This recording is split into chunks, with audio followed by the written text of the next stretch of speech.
Hey, what is going on, guys? Coming at you with an updated deck profile post Shiny Victories, and today I'll be showing you guys my chain burn. So you can probably tell, just looking at the top of the main deck and the top of the side deck, that this deck has gone through a lot of changes. On the top of the main deck, we have this card known as Absolute King Backjack that I've never ever played in any of my chain burn decks. And then I have Lava Golem, which is a card that has always been at least 2 in all of my Chainburn deck profiles and has been a staple for Chainburn up to this point. Well, the biggest reason for these changes is for a little known card that came out in Millennium Pack known as Card of Demise. And if you don't know what it does, it basically lets you draw until you have 3 cards in your hand. For the rest of the turn after you activate the card, your opponent does not take any damage. You cannot special summon the turn you activate card Demise. You can only activate 1 Demise per turn. And then at the end phase, you discard your entire hand. So if you didn't know, what Chainburn does or how card Demise synergizes with Chainburn, you'd probably be thinking, well, drawing 3 cards is great, but all those downsides, I don't know if that's really worth it. I don't want to discard my entire hand. I don't want to not special summon. I don't want to, not do damage to my opponent.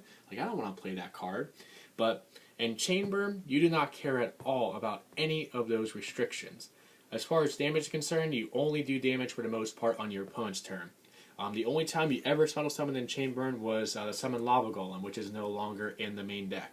As far as discarding cards at the end phase, your main purpose for Chainburn is to be able to fill up your back row. So if you're playing the deck right and you do have the right kind of hand, you can easily just dump out your entire hand into your back row, possibly set a monster or play a monster or something like that, and end your turn with no hand anyway, to where you're able to draw 3 off of card Demise and not have to minus at all off of discard. So Demise, just absolutely incredible in Chainburn.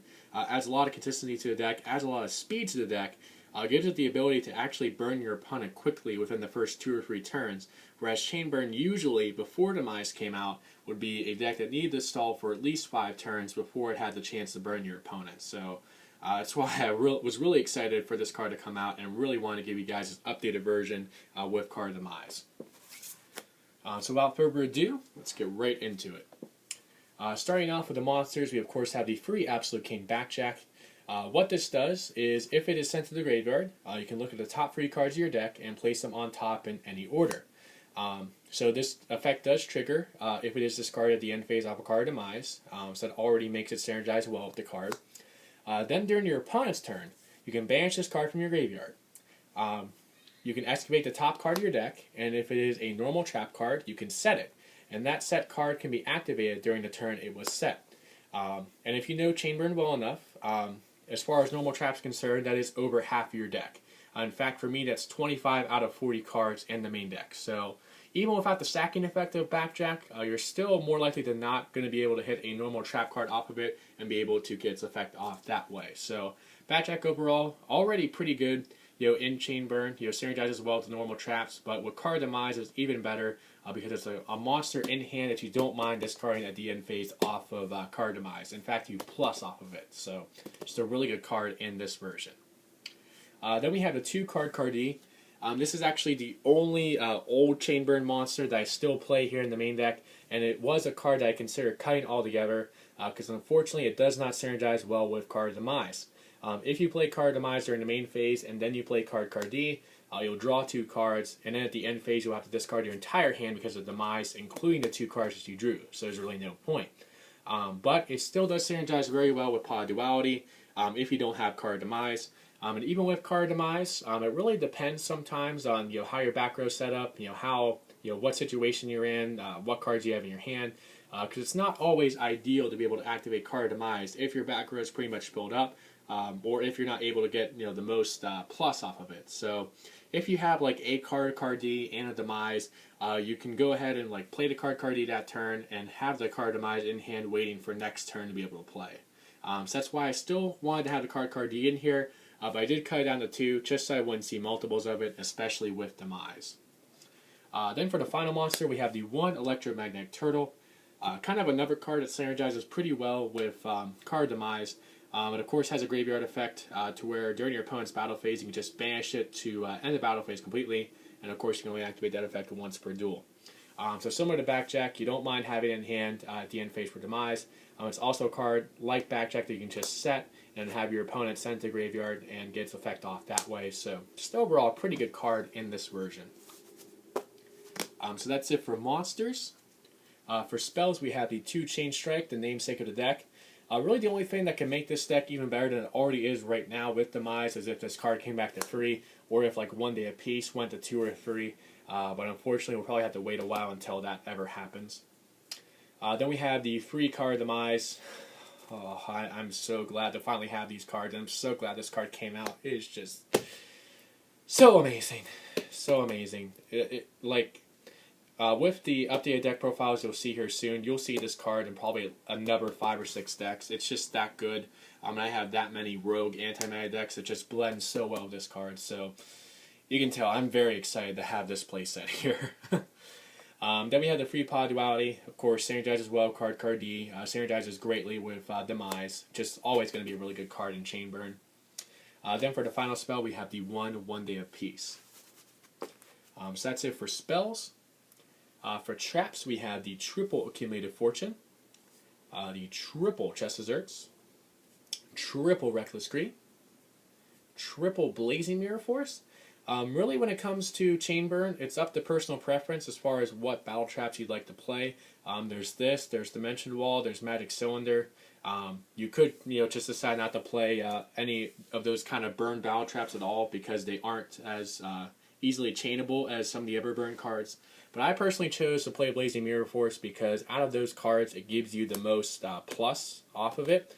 Being able to wipe out all of your opponent's attack position monsters, similar to regular Mirror Force, is already great because it can potentially buy you a turn or 2 of extra time. Also, its burn effect, to where you'll first take half the damage of the combined attack of all the monsters destroyed, and then your opponent will. Makes it to where it's a Rain of Destruction and Mirror Force all in one. But with this card, it can be more of a game ender card than Rain of Destruction because, of course, Rain of Destruction is limited to where if your opponent's life points are lower than the attack of the monster, then you can't activate Rain of Destruction. But that's not the case with Blazing Mirror Force, luckily. So Blazing Mirror Force overall is a great card. Not too much of free in my opinion because you want to be able to blow out your opponent, prevent them from OTKing you, and be able to get that extra burn in as well. Next we have the Free Secret Barrel and the Free Secret Blast. These were cards I typically only played at 1 or 2 in my previous Chainburn decks, but with card Demise being a card that allows you to burn through your deck and burn through your opponent a lot more quickly, I wanted to up the ratio of burn cards a bit just to make sure I could end the game more quickly. Then we have the 2 Ojama Trio, kind of a burn / stall card. Adds extra damage to your Secret Barrels, your Secret Blasts, your Chest Desserts.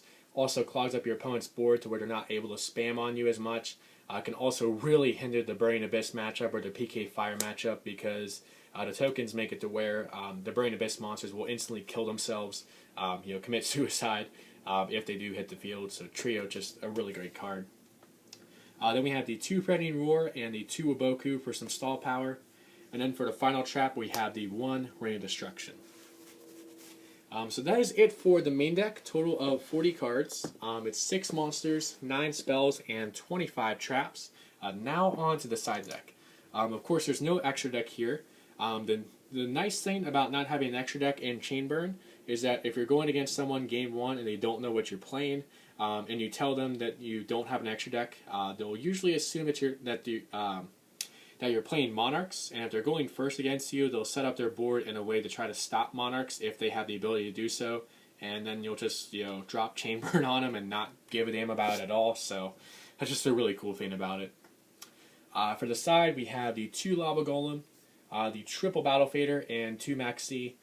These are the rest of the old Chainburn monsters that I previously played in pretty much all of my Chainburn builds, but couldn't really see myself playing in this version because of card Demise, unfortunately.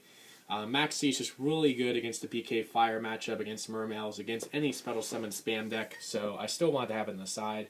Battle Fader can provide you some extra stalling, and then Lava Golem can out those annoying monsters like Materia Barkion, Jinzo, so on and so forth. Then we have the triple MST to try to get rid of Royal Decree, get rid of any counter traps like Send Your Secret Move, Ultimate Providence, Wiretap, 7 Tools of the Bandit, all those kind of things that can get in your way. Then we have the one Book of Eclipse, the one Dark Hole, and one Raigeki, all here to try to get over annoying monsters, especially things like Denko Sekka that can just give you a bad time. Then for the final side card, we have the two Fairy Wind, another back removal card that's especially good against pendulums, and does provide you with a bit of extra burn as well. So that is it for this updated deck profile for Chain Burn for post-Shining Victories. I do hope you guys enjoyed it. Please remember to like, comment, and subscribe, and feel free to follow me on Twitch. My username there is @DrewDex. If you want to see some of my Xbox One gaming live on Twitch. So I will catch you guys next time.